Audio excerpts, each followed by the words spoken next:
हज़रात, जिस घर में बीवी नेक आ गई वो घर जन्नत बन गया। एक ना एक दिन वो खामद भी उठ के सजदे में सिर रख के रोने लगता है, और जब ये रोने लगे तो खुदावंद जुल जलाल का अर्श हिलने लगता है, और जब तक इनकी मुराद पूरी ना हो अर्श ठहरता ही नहीं अपनी जगह, और खुदा की रहमत उन रोने वालों के आंसू पर कुर्बान हो जाती है।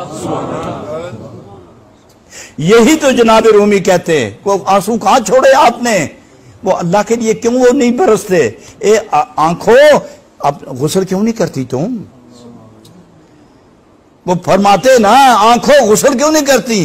वो पानी नहीं फेंका जाता, और जब तक दिल नर्म ना हो, रूह तड़पे ना, आंख से पानी निकलता नहीं, और जब वो पानी निकले तो आंख का वुजू हो जाता है। और जब वो आंसू चेहरे पर चलने लगे तो वो चेहरे को मस नहीं करता, चलता चेहरे पर है, धोता दिल को है। तो जो एक ही वक्त आंख को वुजू करा दे, दिल को जलाल और जमाल दे दे, वो आंसू कहां गए ईमान वालों? उन आंसुओं को वापस लाओ। रूमी तो ये कहते हैं कि लाओ वो आंसू वापस, दिल लाओ अल्लाह के प्यारों, वो दिल लाओ जो दिल, जिस दिल के मुतल्लिक ही हुक्म हो। खुदा फरमाए मेरा है, और कमली वाले फरमाए मेरा है।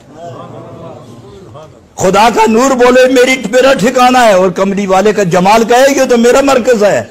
लाओ वो दिल ईमान वालों, कहां गया वो दिल?